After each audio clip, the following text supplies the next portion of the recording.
tout le monde. Alors écoutez, cette vidéo, il faut vraiment la regarder. Je suis dans un endroit génial qui s'appelle Iril Nourou. C'est super comme endroit. Je suis dans le Mela là, on n'est pas dans le cimetière. Le cimetière est à 500 mètres. Et alors je suis dans la synagogue de Iril Nourou avec une dame délicieuse qui s'appelle Zoubida, qui est d'une beauté rare, qui a les traits fins, qui est du coin et qui est en train de tout me faire visiter. Là, on est dans la synagogue. Alors, voilà ce qui reste de la synagogue. Elle est fermée à clé, c'est Zoubida. Ici, ces deux poteaux que vous voyez ici, c'était la Teva. C'était la Teva de Iril Nourou. Et tout au fond, la Teva de la synagogue. Et au fond, alors le toit s'est écroulé depuis le temps. Mais au fond, ici, c'est le Echal. C'est là où ils rangeaient les Sefer Torah, les Sifrei Torah, les rouleaux de la Torah, les parchemins. Vous voyez, c'est tout petit. Et voilà, je prends la synagogue dans l'autre sens. C'est splendide. Il y a une âme, il y a une présence. Vous voyez, pour mettre les livres. Il y a des petites niches pour les livres. C'est vraiment splendide. Zoubida me dit qu'il y avait 600 personnes, 600 juifs qui habitaient rien que dans ce Mela. 600 juifs, c'est à peu près peut-être la moitié de la population du Maroc actuelle. La population juive qui habite encore au Maroc actuellement, parce que si on est 1200 à tout casser, c'est le bout du monde. Donc voilà, il y avait 600 juifs dans le Mela de Iril Nourou. Voilà, c'est énorme. Et elle m'a montré tout ça. C'est un peu plus bas, j'ai passé l'entrée du Mela. Mais tout ça, c'était le Mela, c'est là où habitaient les juifs. Zoubida m'explique que tout ça, c'était des magasins remplis. Les juifs travaillaient ici, ils avaient chacun un magasin. Il y a les maisons autour. Zoubida, il y a là un khorjou. Briti Tourelia chez Haja Mazal. Alors là, on va montrer. Alors, je vais faire une toute petite vidéo ici. Quand les Juifs sont partis devant cette maison, ils ont mis tout leur Sefer Torah ici, les mezuzot, les parchemins, les textes sacrés, etc. C'est une espèce de Geniza. Et ils ont muré avec de la terre et des pierres. Et depuis, bien entendu, les gens respectent. Jamais personne n'a ouvert et n'a regardé ce qui se passe à l'intérieur, ni quoi que ce soit. Regardez comme c'est pittoresque, c'est extraordinaire. Habiter au Maroc en 2021, c'est quelque chose d'extraordinaire. Salam alaikum, labas. Ewa, andkoum zar. Labas. Voilà, là vous voyez exactement. On est dans le vrai. Salam alaikum, labas.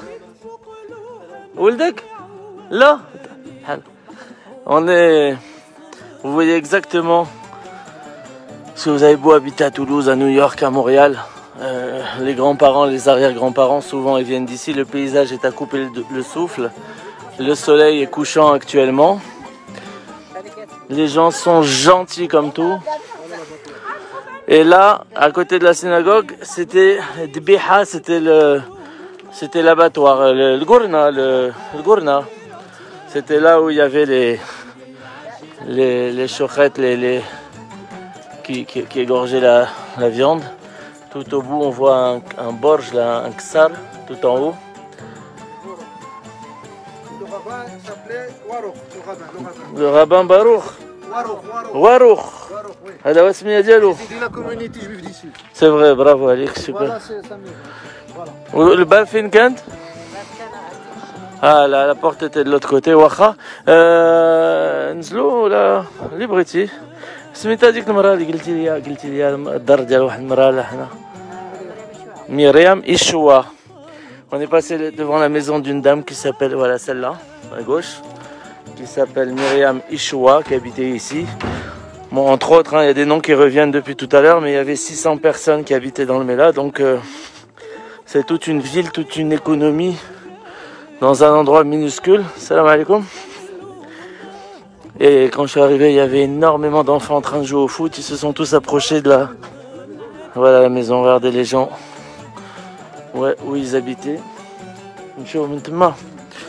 Et alors là, il y a des représentants de l'État qui sont venus dernièrement. Jusqu'ici parce qu'ils vont complètement rénover. Voilà ce qui est intéressant à savoir.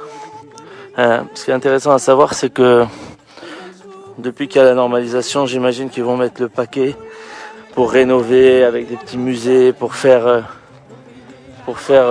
en sorte que les gens retrouvent leurs racines, qu'il y ait des explications, qu'il y ait des petits musées, des synagogues restaurées. Hein?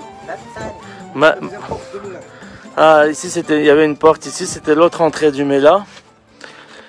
Le Mela, c'était le quartier, comme la Juderia en Espagne, ou la juiverie, enfin, les quartiers réservés aux juifs. Et là, c'est le reste du village. Voilà, l'entrée du Mela était ici. Ah, il y a un petit chien. C'est passionnant d'être là. Il y a... Ouais, Scott. Voilà. Bon, on a un intrus là. Hein? C'est super sympa d'être ici, mais tout le monde est gentil. C'est incroyable. C'est à des années-lumière de... Enfin, je veux pas faire de comparaison, je veux pas critiquer. Mais tout le monde est gentil, tout le monde est sympathique. Comme quoi la pauvreté et la délinquance ou la sécurité, ça n'a rien à voir. Les gens sont sympas, sont accueillants, sont souriants. Il n'y a personne qui boude, il n'y a personne qui fait la grève, il n'y a personne qui fait de manif. Salut tout le monde, je vous fais une vidéo de 2 minutes, je ne vais pas m'attarder. Je suis au cimetière de là où j'ai fait la vidéo du Mela il y a 5 minutes, donc je ne veux pas bombarder de vidéos. C'est le cimetière de Ir el-Nourou vers Taliwin, dans le sud du Maroc. Et je vous montre le cimetière. C'est marrant, chaque cimetière a un style différent. Celui-là a des très grosses tombes. Il a été muré lui aussi comme 90% des cimetières parce que certains ne sont pas murés il y a une dizaine d'années. Il y a une seule tombe où c'est lisible. Regardez comme les tombes sont immenses. Vous voyez, regardez ma main à côté. C'est gigantesque. On dirait que c'était des géants qui étaient enterrés ici. Et donc on peut lire facilement sur cette tombe qu'il s'agit de la tombe de Yosef Alevi. Joseph Lévy. Un monsieur qui habitait ici, qui s'appelait Joseph Lévy. Là-bas, là on peut deviner que c'était la partie ancienne du cimetière parce que c'est plus des pierres. C'est très long, j'ai encore 400 mètres ou 500 mètres par là-bas. Il y a un coucher de soleil, donc je termine. C'est pas bien de rester dans un cimetière de nuit. Waha. Ça fait Salina. Sachno? Fin? Ah, là, on va à Dozro dans un autre cimetière. Et il y a un tzaddik smito? Qui fait Wizman? Baba Yehuda Reuven Wizman. Voilà, c'est le saint où on va à Dozro. Là, on est à Ir el-Nourou. Voilà. Donc, je sais que vous êtes en plein confinement. Pour certains, ça vous fait voyager ici, l'air est pur. Mais c'est important de venir et de ne pas oublier les racines pour beaucoup. Parce qu'on a tendance, quand on habite en Occident, de penser qu'on est là depuis toujours. Alors que souvent les séfarades d'Europe sont arrivés dans les années 60, 67, 70. Mais ça ne fait que 50 ans. Et pendant 2000 ans ou 2500 ans pour certains, c'est ici qu'ils étaient et ils vivaient dans 2 km². Donc c'est important de savoir, et j'invite les trentenaires ou les gens qui ont bientôt 40 ans comme moi d'emmener leurs enfants dans ces mélas, dans ces villages, et de faire prendre conscience à tout le monde des origines. C'est très important. On n'est pas hors sol, on n'est pas des extraterrestres, on n'est pas parachutés. On vient tous d'une terre, on vient tous de quelque part.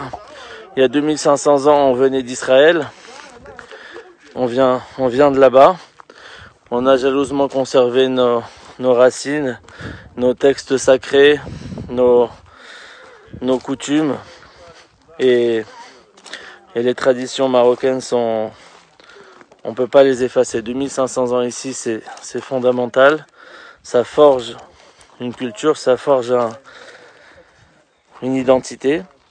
Et à l'heure où tout le monde se disperse et à l'heure où tout le monde s'éparpille, c'est important de conserver des racines bien ancrées.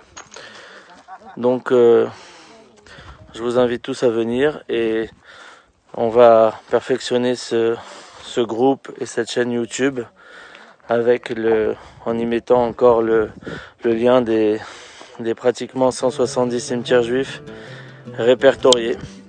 Voilà, alors je vous souhaite bonne journée, à bientôt.